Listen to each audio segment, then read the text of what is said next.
नमस्कार दोस्तों, क्या आपने कभी सोचा है कि भारत की पवित्र भूमि पर बसे शिव मंदिर कितने रहस्यों से भरे हैं? क्या आप जानते हैं कि भारत में ऐसे शिव मंदिर भी हैं जहां आज भी भगवान शिव साक्षात विराजमान माने जाते हैं, जहां पत्थर जीवित प्रतीत होते हैं और रहस्य विज्ञान को चुनौती देते हैं? ये सिर्फ मंदिर नहीं, बल्कि समय, मृत्यु और ऊर्जा के ऐसे द्वार हैं जहां हर कदम पर रोमांच छिपा है। कहीं शिवलिंग पर जल स्वयं गिरता है, तो कहीं प्रसाद अपने आप अदृश्य हो जाता है। अगर आपको पसंद है रहस्य, इतिहास और शिव की अलौकिक लीलाएं, तो ये यात्रा आपके लिए है। आप देख रहे हैं एंत्रा पेंत्रा, जहां शिव के रहस्य जागते हैं और इतिहास बोल उठता है। नंबर 1, माणकेश्वर मंदिर महाराष्ट्र के नासिक जिले में स्थित झोड़गे गांव आज भले ही एक शांत ग्रामीण क्षेत्र प्रतीत होता हो, परंतु इतिहास के पन्नों में यह स्थान कभी एक समृद्ध और सुदृढ़ प्राचीन बस्ती के रूप में जाना जाता था। इसी गांव की धरती पर स्थित माणकेश्वर मंदिर न केवल एक धार्मिक स्थल है, बल्कि वह बीते युगों की सांस्कृतिक, राजनीतिक और आध्यात्मिक चेतना का जीवित प्रमाण भी है। मंदिर के चारों ओर फैला सन्नाटा और टूटे हुए पत्थर आज भी उस वैभवशाली अतीत की मूक कथा कहते प्रतीत होते हैं। माणकेश्वर मंदिर का निर्माण लगभग 12वीं शताब्दी में हुआ माना जाता है। उस कालखंड में दक्षिण पश्चिम भारत में सेवना यादव वंश का प्रभुत्व था, जिनकी राजधानी देवगिरी थी। यादव शासक न केवल शक्तिशाली शासक थे, बल्कि वे कला, स्थापत्य और धर्म के महान संरक्षक भी माने जाते हैं। उनके शासनकाल में शिव भक्ति का विशेष उत्थान हुआ और इसी काल में अनेक भव्य शिव मंदिरों का निर्माण हुआ, जिनमें माणकेश्वर मंदिर का स्थान अत्यंत महत्वपूर्ण माना जाता है। ऐतिहासिक साक्ष्यों और स्थानीय परंपराओं के अनुसार माणकेश्वर मंदिर कभी झोड़गे गांव के मध्य भाग में स्थित था। उस समय पूरा गांव एक प्रकार से किलेबंद था और उसकी परिधि पत्थर की दीवारों से सुरक्षित रहती थी। गांव में प्रवेश का मुख्य मार्ग उत्तर दिशा से हुआ करता था, जहां आज भी हनुमान जी का एक प्राचीन मंदिर विद्यमान है। यह हनुमान मंदिर संभवतः गांव की रक्षा और मंगल कामना के उद्देश्य से स्थापित किया गया था। समय के साथ इस पवित्र स्थल ने अनेक आक्रमणों और विध्वंसों का सामना किया। लोक कथाओं और ऐतिहासिक विवरणों के अनुसार 17वीं शताब्दी में बीजापुर के सुल्तान के सेनापति अफजल खान ने कोंकण की ओर जाते समय इस क्षेत्र पर आक्रमण किया था। उसी दौरान माणकेश्वर मंदिर को लूटा गया और इसे अपवित्र किया गया। इसके बाद मुगल सम्राट औरंगजेब के शासनकाल में भी यहां व्यापक तोड़फोड़ हुई, जिससे मंदिर की कई मूर्तियां खंडित हो गईं। आज भी झोड़गे गांव और उसके आसपास खेतों की खुदाई या निर्माण कार्य के दौरान प्राचीन मूर्तिखंड, शिलाखंड और नक्काशीदार पत्थर मिल जाते हैं। ये अवशेष इस बात के प्रमाण हैं कि कभी यहां एक समृद्ध धार्मिक और सांस्कृतिक केंद्र था, जिसे योजनाबद्ध ढंग से नष्ट किया गया। इसके बावजूद स्थानीय ग्रामीणों की आस्था कभी डगमगाई नहीं। समय समय पर उन्होंने मंदिर की मरम्मत की और शिव भक्ति की परंपरा को जीवित रखा। माणकेश्वर मंदिर की वास्तुकला इसे अन्य मंदिरों से अलग पहचान देती है। मंदिर एक ऊंचे चबूतरे पर निर्मित है, जिससे इसकी भव्यता और गरिमा और भी बढ़ जाती है। मंदिर के सामने विशाल पत्थर से निर्मित नंदी की प्रतिमा स्थापित है। नंदी को भगवान शिव का वाहन और परम भक्त माना जाता है और इस प्रतिमा का आकार व मुद्रा दर्शाती है कि कभी यह स्थान अत्यंत श्रद्धा और नियमबद्ध पूजा का केंद्र रहा होगा। मंदिर का मुख्य सभा मंडप 3 दिशाओं से खुलने वाले द्वारों से युक्त है। प्रत्येक द्वार की चौखट पर अत्यंत सूक्ष्म और कलात्मक नक्काशी की गई है। सभा मंडप में 12 भारी पत्थर के स्तंभ हैं, जो कभी इसकी विशाल छत को थामे हुए थे। यद्यपि आज मंडप और अर्ध मंडप की मूल छतें नष्ट हो चुकी हैं, फिर भी स्तंभों के आधार और उनके अलंकरण मंदिर की भव्यता का अनुमान लगाने के लिए पर्याप्त है। सभा मंडप के फर्श पर गोलाकार डिजाइन देखने को मिलता है, जो उस काल की उन्नत स्थापत्य तकनीक को दर्शाता है। कुछ शेष बचे पत्थरों पर नृत्य करती अप्सराओं, वाद्य यंत्र बजाते संगीतकारों और देवी देवताओं की आकृतियों के अवशेष दिखाई देते हैं। ये आकृतियां यह संकेत देती हैं कि मंदिर केवल पूजा का स्थान नहीं, बल्कि कला और संगीत का भी केंद्र रहा होगा। इस मंदिर की एक विशेषता यह है कि शिवलिंग के दर्शन के लिए श्रद्धालुओं को भूमि स्तर से कुछ नीचे उतरना पड़ता है।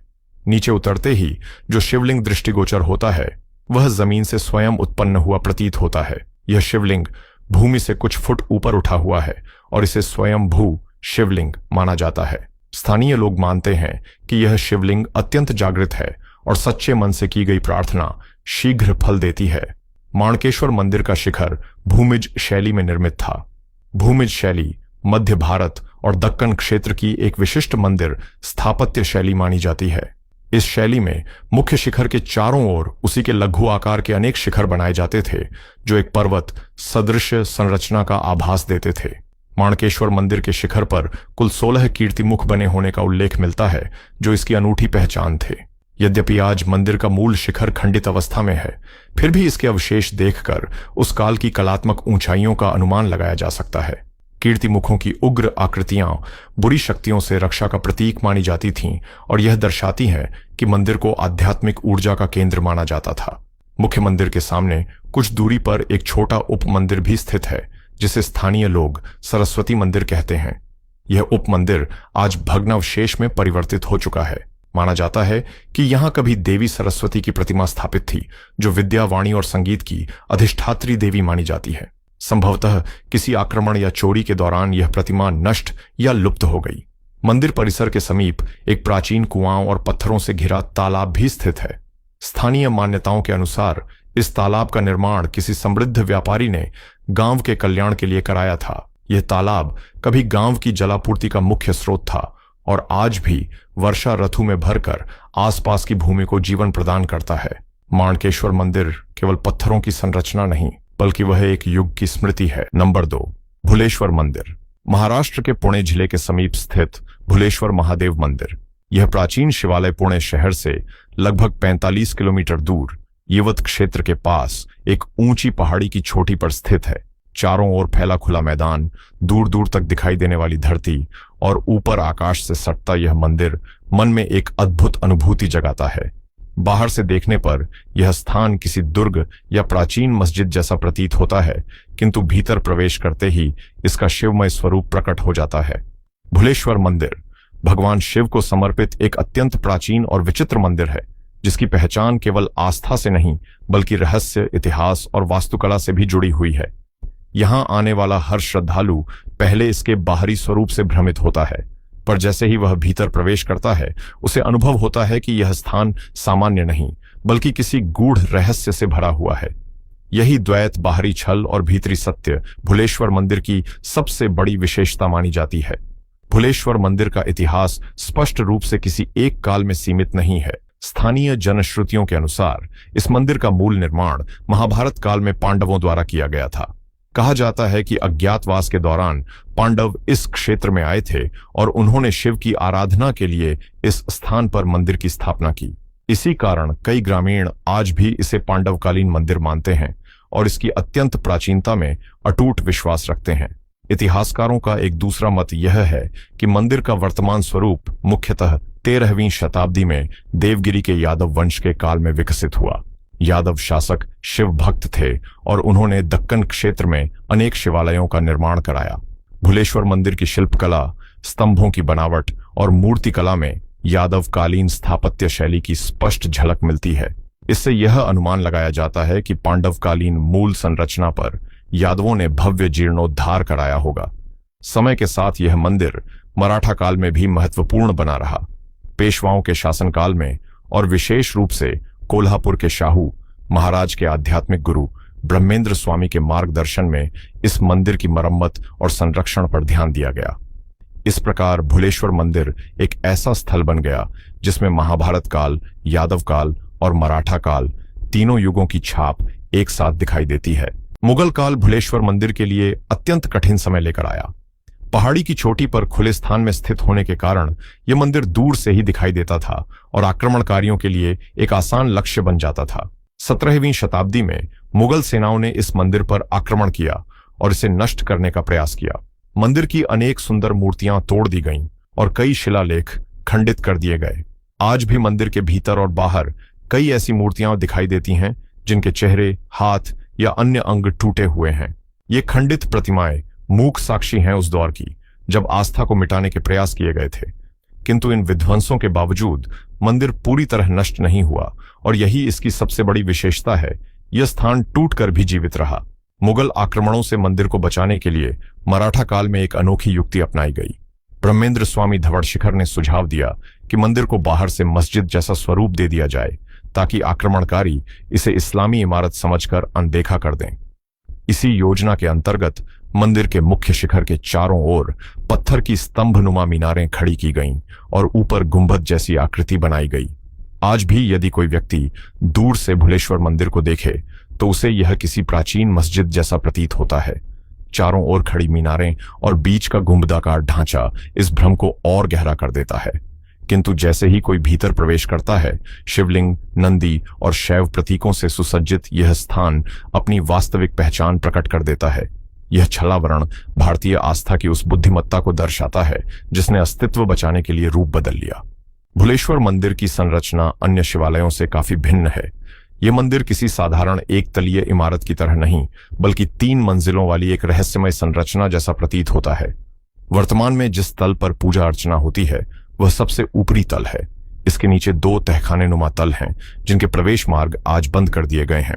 स्थानीय मान्यताओं के अनुसार ये निचले तल कभी साधना, तांत्रिक अनुष्ठान और गुप्त पूजा के लिए उपयोग में लाए जाते थे। कुछ लोग मानते हैं कि इन तल्लों में आज भी गुप्त सुरंगें और कक्ष हैं जो पहाड़ी के भीतर दूर तक जाते हैं। यद्यपि इन दावों का कोई आधिकारिक प्रमाण नहीं है, फिर भी बंद दरवाजे और रहस्यमय संरचना भक्तों की जिज्ञासा को लगातार बढ़ाती रहती है। भुलेश्वर मंदिर का सबसे प्रसिद्ध और चमत्कारी रहस्य है यहाँ का गायब हो जाने वाला प्रसाद। मंदिर के गर्भगृह में प्रतिष्ठित शिवलिंग के भीतर एक उल्टा खोखला सा भाग बना हुआ है। इस भाग में 3 छोटी शिवलिंग जैसी आकृतियां उभरी हुई हैं, जिन्हें ब्रह्मा, विष्णु और महेश त्रिदेवों के मिलन का प्रतीक माना जाता है। प्रतिदिन ब्रह्म मुहूर्त में मंदिर के पुजारी विशेष पूजा के बाद कुछ पेड़े और केले प्रसाद स्वरूप इस खोखले भाग में रखते हैं। इसके बाद उस स्थान को कपड़े से ढककर मंदिर के द्वार बंद कर दिए जाते हैं। कुछ घंटों बाद जब पुनः उस स्थान को खोला जाता है तो आश्चर्यजनक रूप से प्रसाद या तो पूरी तरह गायब होता है या उसके केवल थोड़े से अंश शेष रहते हैं। यह चमत्कार पिछले लगभग 200 वर्षों से निरंतर घटित हो रहा है। न तो मंदिर के निचले तल खुले हैं और न ही ऊपर से किसी के प्रवेश की संभावना होती है। इसी कारण श्रद्धालु मानते हैं कि स्वयं भगवान भुलेश्वर यह प्रसाद ग्रहण करते हैं। जो लोग संदेह करते हैं वे भी जब अपनी आंखों से यह घटना देखते हैं तो मौन रह जाते हैं। भुलेश्वर मंदिर से जुड़ी एक और रोचक लोक कथा नंदी की प्रतिमा से संबंधित है। कथा के अनुसार एक बार देवी पार्वती शिव को मनाने के लिए नृत्य करती हुई उनके पास आईं। उस समय शिव के द्वारपाल नंदी पहरा दे रहे थे। पार्वती का नृत्य देखने की उत्सुकता में नंदी ने अपना सिर थोड़ा दाईं ओर मोड़ लिया ताकि एक आंख से शिव को और दूसरी आंख से पार्वती को देख सकें। आश्चर्य की बात यह है कि भुलेश्वर मंदिर में स्थापित विशाल नंदी की प्रतिमा का सिर सचमुच दाईं ओर मुड़ा हुआ है। यह मुद्रा पश्चिमी महाराष्ट्र और दक्षिण भारत के कुछ अन्य मंदिरों में भी मिलती है, किंतु भुलेश्वर में इसे विशेष रूप से इस लोक कथा से जोड़ा जाता है। भक्त इसे शिव पार्वती की दिव्य लीला का सजीव प्रमाण मानते हैं। मंदिर के भीतर प्रवेश करते ही शिल्पकला की एक अद्भुत दुनिया सामने आती है। यहाँ प्रकाश और छाया का ऐसा खेल दिखाई देता है जो दिन के समय के अनुसार बदलता रहता है।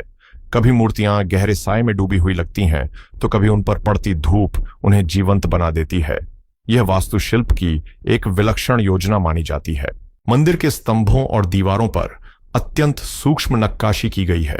सभा मंडप की दीवारों पर नृत्य करती अप्सराएं, वाद्य यंत्र बजाते गंधर्व और अन्य दिव्य प्राणी अंकित हैं। इनके भाव भंगिमा इतने सजीव हैं कि देखने वाला क्षण भर को भूल जाता है कि ये पत्थर में घड़ी आकृतियां हैं। कुछ शिलापट्टों पर रामायण और महाभारत के दृश्य भी उकेरे गए हैं।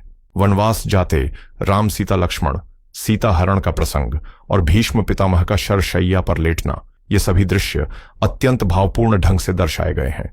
इससे यह स्पष्ट होता है कि भुलेश्वर मंदिर केवल पूजा का स्थान नहीं बल्कि धार्मिक कथाओं के प्रसार का माध्यम भी रहा है। भुलेश्वर मंदिर की एक और अनोखी विशेषता यहाँ की स्त्री वेश वाली देव प्रतिमाएं हैं। यहाँ गणेश जी की एक प्रतिमा स्त्री स्वरूप में स्थापित है, जिन्हें गणेश्वरी या विनायकी कहा जाता है। इसी प्रकार कार्तिकेय और संभवतः शिव के उग्र रूप की देवी आकृति भी यहाँ देखने को मिलती है। यह दर्शाता है कि यहाँ शैव परंपरा के साथ साथ तांत्रिक और लोकविश्वासी धाराओं का भी प्रभाव रहा है। मंदिर जिस पहाड़ी पर स्थित है उसे प्राचीन काल में दौलत मंगल किला कहा जाता था। आज यह क्षेत्र प्राकृतिक सौंदर्य और शांति के लिए जाना जाता है। आसपास का खुला मैदान, दूर तक फैली हरियाली और शांत वातावरण भक्तों को ध्यान और आत्मचिंतन के लिए प्रेरित करता है। गर्मियों में यहाँ कई प्रवासी पक्षी भी आते हैं, जिससे यह स्थान प्रकृति प्रेमियों के लिए भी आकर्षण बन जाता है। भुलेश्वर मंदिर की यात्रा अक्सर अन्य प्रसिद्ध तीर्थों के साथ की जाती है। पास ही स्थित रामदरा मंदिर, थेऊर का चिंतामणि गणेश मंदिर और जेजुरी का खंडोबा मंदिर इस यात्रा को और भी पवित्र बना देते हैं। इस प्रकार भुलेश्वर केवल एक मंदिर नहीं, बल्कि एक संपूर्ण आध्यात्मिक परिक्रमा का केंद्र है। सबसे महत्वपूर्ण बात यह है कि भुलेश्वर को एक जागृत देवस्थान माना जाता है। श्रद्धालु कहते हैं कि यहाँ उन्हें विशेष शांति, स्थिरता और सकारात्मक ऊर्जा का अनुभव होता है। ऐसा प्रतीत होता है मानो शिव और पार्वती की कृपा इस स्थान पर निरंतर बरसती रहती हो। भुलेश्वर महादेव मंदिर हमें यह सिखाता है कि आस्था केवल विश्वास नहीं, बल्कि संघर्ष और संरक्षण की कहानी भी है। आक्रमणों, छलावरण और रहस्यों के बीच यह मंदिर आज भी खड़ा है, शांत, दृढ़ और दिव्य। यही इसकी सबसे बड़ी महिमा है और यही कारण है कि भुलेश्वर आज भी श्रद्धा, रहस्य और इतिहास का अनोखा संगम बना हुआ है। नंबर 3, नल्ली तीर्था गुहा मंदिर। कर्नाटक की पावन धरती पर दक्षिण कन्नड़ जिले के हरे भरे वनों और पहाड़ियों के मध्य स्थित नल्ली तीर्था गुहा मंदिर केवल एक तीर्थ स्थल नहीं, बल्कि आस्था, तप, प्रकृति और रहस्य का अद्भुत संगम है। इस मंदिर के दर्शन मात्र से ही मन में एक अनोखा कंपन उत्पन्न होता है, मानो आत्मा किसी प्राचीन स्मृति से जुड़ गई हो। दूर दूर तक फैले घने वृक्ष, लताओं से ढकी पहाड़ियां और पक्षियों की मधुर ध्वनियां वातावरण को अत्यंत पवित्र बना देती हैं। जैसे ही श्रद्धालु मंदिर परिसर में प्रवेश करता है, उसे ऐसा अनुभव होता है मानो वह आधुनिक संसार से निकलकर किसी प्राचीन युग में आ गया हो। नल्ली तीर्था गुहा मंदिर का प्रवेश द्वार स्वयं में एक अनूठा दृश्य प्रस्तुत करता है। यह कोई भव्य शिखर या विशाल गोपुरम नहीं, बल्कि पृथ्वी की गोद में बना एक प्राकृतिक द्वार है। चौड़ी गुफा का यह मुहाना देखकर ऐसा प्रतीत होता है मानो धरती माता स्वयं श्रद्धालुओं को अपने भीतर आने का निमंत्रण दे रही हो। यहाँ भगवान शिव स्वयंभू रूप में विराजमान हैं और उन्हें श्री सोमनाथेश्वर के नाम से पूजा जाता है।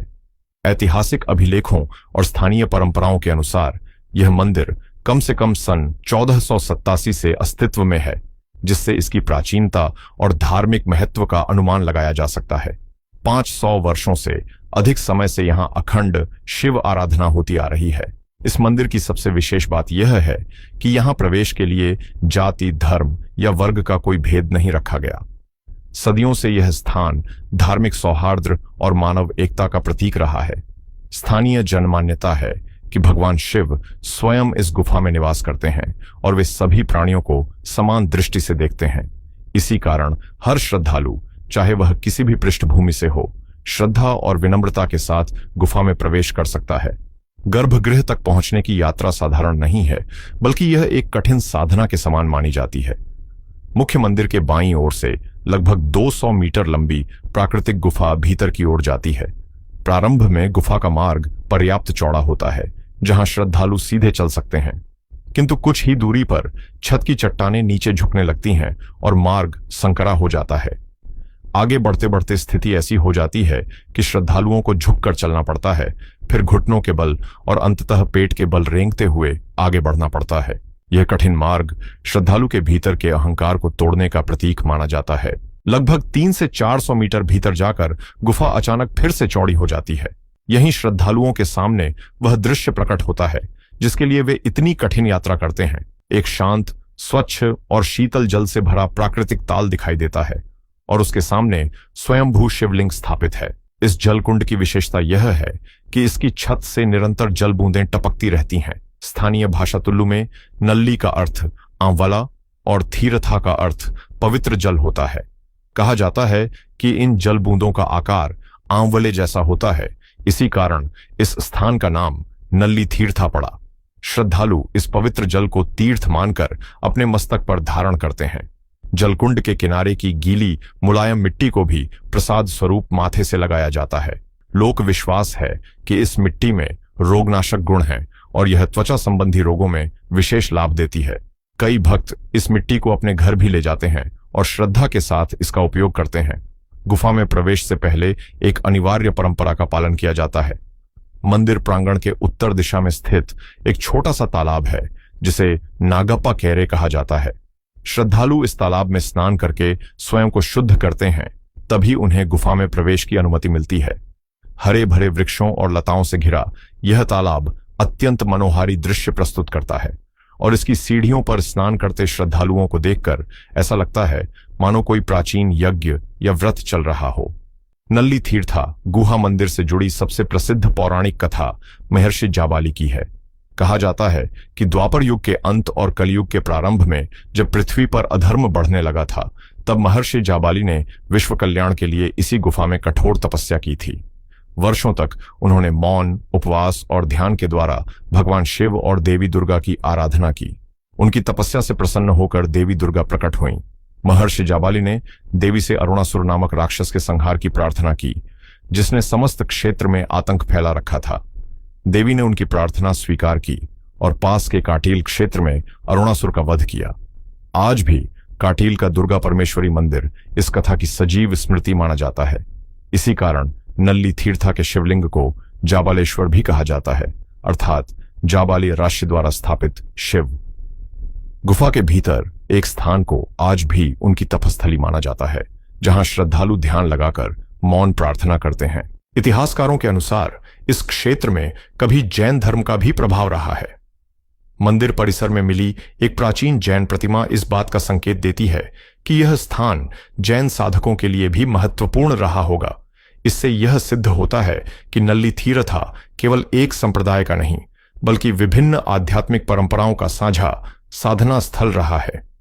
कहा जाता है कि तुलुनाडु क्षेत्र पर शासन करने वाले छोटा राजवंश के संरक्षण में इस मंदिर का विकास हुआ। छोटा वंश के शासक शिव भक्त थे और उन्होंने इस गुफा मंदिर की देखरेख और व्यवस्था के लिए विशेष प्रबंध किए। आज भी उनके वंशज मंदिर के संरक्षण में रुचि लेते हैं और स्थानीय परंपराओं को जीवित रखते हैं। नल्ली तीर्था गुहा मंदिर की एक और अनोखी विशेषता यह है कि यह वर्ष भर खुला नहीं रहता। आमतौर पर यह गुफा केवल 6 महीनों अक्टूबर से अप्रैल तक दर्शन के लिए खुली रहती है। शेष 6 महीनों में गुफा का द्वार बंद कर दिया जाता है। स्थानीय मान्यता है कि इस अवधि में गुफा देवताओं और ऋषियों के लिए सुरक्षित रहती है और मनुष्यों का प्रवेश वर्जित होता है। व्यावहारिक दृष्टि से देखा जाए तो यह अवधि गुफा के प्राकृतिक संतुलन को बनाए रखने में सहायक होती है। नल्ली तीर्था गुहा मंदिर वास्तव में यह सिखाता है कि सच्ची भक्ति बाहरी वैभव में नहीं, बल्कि धैर्य, तप, विनम्रता और प्रकृति के साथ सामंजस्य में निहित है। यहाँ की कठिन यात्रा, मौन वातावरण और स्वयंभू शिवलिंग का दर्शन श्रद्धालु को आत्मचिंतन की ओर प्रेरित करता है। यही कारण है कि जो भी एक बार इस गुफा में प्रवेश करता है, वह केवल दर्शन ही नहीं करता, बल्कि अपने भीतर भी एक नई चेतना लेकर लौटता है। नंबर 4, नीलकंठ महादेव मंदिर। बुंदेलखंड की पथरीली धरती पर स्थित कालिंजर का दुर्ग केवल एक सैन्य किला नहीं, बल्कि भारत की आध्यात्मिक, सांस्कृतिक और पौराणिक चेतना का जीवित प्रतीक है। इसी दुर्ग के हृदय में स्थित है नीलकंठ महादेव मंदिर, जो भगवान शिव के उस दिव्य स्वरूप को समर्पित है जिसने सृष्टि की रक्षा के लिए विष का पान किया था। यह मंदिर इतिहास और आस्था का ऐसा संगम है जहां पत्थर भी कथा कहते प्रतीत होते हैं। कालिंजर की ऊंचाइयों में बसे इस शिवालय में प्रवेश करते ही मन स्वतः नतमस्तक हो जाता है। नीलकंठ शब्द का अर्थ है नीले कंठ वाला, और यह नाम स्वयं भगवान शिव के महान त्याग की कथा से जुड़ा है। समुद्र मंथन के समय जब हलाहल विष उत्पन्न हुआ, तब संपूर्ण सृष्टि संकट में पड़ गई थी। उस घोर विष को पीने का साहस केवल भगवान शिव ने किया। माता पार्वती ने विष को उनके कंठ में ही रोक लिया, जिससे शिव जी का गला नीला पड़ गया। यही कारण है कि वे नीलकंठ कहलाए। मान्यता है कि विषपान के बाद शिवजी को तीव्र दाह हुआ और उसी जलन को शांत करने के लिए वे कालिंजर की इस गुफा में आए। पौराणिक विश्वास के अनुसार शिवजी ने इसी स्थान पर तप और विश्राम किया था, जहां उनके कंठ की ज्वाला शांत हुई। तभी से यह स्थान औषधीय और दिव्य शक्ति से परिपूर्ण माना जाता है। यहां की भूमि, जल और वायु तक को शिव कृपा से युक्त माना जाता है। साधक और भक्त आज भी विश्वास करते हैं कि इस मंदिर में ध्यान करने से अंतर्मन की विषाक्तता शांत होती है, जैसे शिव के कंठ की जलन शांत हुई थी।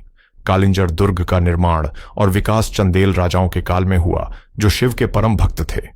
9वीं से 13वीं शताब्दी के बीच चंदेल शासकों ने इस दुर्ग को अभेद्य किले के रूप में विकसित किया। 10वीं शताब्दी में उन्होंने ही नीलकंठ महादेव मंदिर का भव्य निर्माण कराया। चंदेल स्थापत्य शैली में बने इस मंदिर में शक्ति, साधना और सौंदर्य का अद्भुत संतुलन दिखाई देता है। कालिंजर शब्द का अर्थ ही है काल का नाश करने वाला। इतिहास इस अर्थ को सत्य सिद्ध करता है, क्योंकि इस किले ने समय समय पर अनेक आक्रमण झेले पर कभी पूरी तरह पराजित नहीं हुआ। महमूद गजनवी जैसे शक्तिशाली आक्रमणकारी भी कालिंजर को जीतने में असफल रहे। ऐसे अजेय दुर्ग के भीतर स्थित नीलकंठ मंदिर को उसकी आत्मा कहा जाए तो अतिशयोक्ति नहीं होगी। नीलकंठ मंदिर तक पहुंचने का मार्ग भी साधना जैसा है। श्रद्धालुओं को लगभग 165 सीढ़ियां नीचे उतरनी पड़ती हैं। ये सीढ़ियां केवल पत्थर की नहीं बल्कि आत्मशुद्धि की यात्रा का प्रतीक मानी जाती है। उतरते समय चारों ओर चट्टानों पर उकेरी गई देवी देवताओं की मूर्तियां दिखाई देती हैं, जो इस मार्ग को और भी पावन बना देती हैं। हर कदम पर इतिहास और श्रद्धा साथ साथ चलते प्रतीत होते हैं। सीढ़ियों से उतरते हुए सामने यज्ञ मंडप का दृश्य दिखाई देता है, जो कभी एक भव्य संरचना रहा होगा। इस मंडप में 16 विशाल पत्थर के स्तंभ हैं, जिन पर सूक्ष्म नक्काशी के अवशेष आज भी देखे जा सकते हैं। माना जाता है कि यह मंडप पहले छत से ढका हुआ था और यहां नियमित यज्ञ तथा वैदिक अनुष्ठान होते थे। आज यह मंडप खुले आकाश के नीचे खड़ा होकर समय की कथा कहता है। यज्ञ मंडप के पीछे चट्टानों को काटकर बनाया गया गर्भगृह स्थित है। यह गर्भगृह अपेक्षाकृत छोटा है, किंतु इसकी दिव्यता अत्यंत विशाल है। इसी गर्भगृह में ऊंचा शिवलिंग स्थापित है, जिसे नीलकंठ महादेव के रूप में पूजा जाता है। यह शिवलिंग अपनी एक विशेषता के कारण पूरे भारत में अद्वितीय माना जाता है। इस शिवलिंग का गले वाला भाग सदैव नम रहता है, चाहे बाहर भीषण गर्मी हो या वर्षों तक सूखा पड़ा हो। स्थानीय पुजारी और श्रद्धालु मानते हैं कि यह नमी उसी विषकथा का प्रतीक है, जब शिवजी के कंठ की ज्वाला को शांत करने के लिए स्वयं धरती से जल प्रकट हुआ था। वैज्ञानिक दृष्टि से देखें तो शिवलिंग के ऊपर पहाड़ी से एक प्राकृतिक जलधारा निरंतर टपकती रहती है। मंदिर के ठीक ऊपर पहाड़ी में स्थित यह प्राकृतिक जल स्रोत आज तक कभी नहीं सूखा। यह जलधारा सीधे शिवलिंग पर गिरती है और उसे सदैव शीतल बनाए रखती है। जनमान्यता है कि यह जल गंगा के समान पवित्र है और अनादिकाल से शिव के कंठ की शांति के लिए प्रवाहित हो रहा है। यही कारण है कि नीलकंठ मंदिर को जल और शिव का अद्वितीय संगम कहा जाता है। गर्भगृह के प्रवेश द्वार पर एक विशाल पत्थर का द्वारपट्ट लगा हुआ है। यह द्वार अपने आप में एक रहस्य है। कहा जाता है कि प्राचीन काल में यह द्वार किसी गुप्त यांत्रिक व्यवस्था से संचालित होता था। आज उस तंत्र का ज्ञान लुप्त हो चुका है और कोई नहीं जानता कि यह भारी शिला द्वार कैसे खुलता और बंद होता था। यह प्राचीन भारतीय इंजीनियरिंग का अद्भुत उदाहरण माना जाता है। मंदिर परिसर में ही चट्टान पर उत्कीर्ण भगवान काल भैरव की विशाल प्रतिमा भी स्थित है। काल भैरव भगवान शिव के उग्र और रक्षक स्वरूप माने जाते हैं। यह प्रतिमा लगभग 24 फुट ऊंची और 17 फुट चौड़ी है, जिसमें काल भैरव को 18 भुजाओं वाले रौद्र रूप में दर्शाया गया है। उनके गले में नरमुंडों की माला और मुख पर विकराल भाव अंकित हैं।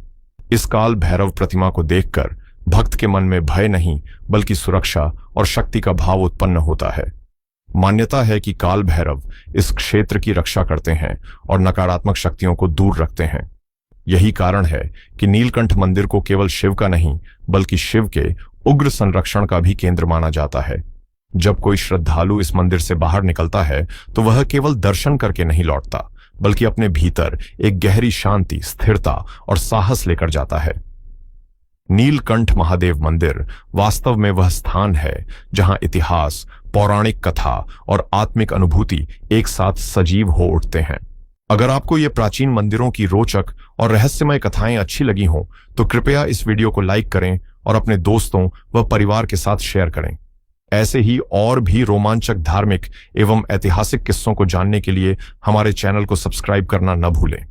आप सभी का धन्यवाद।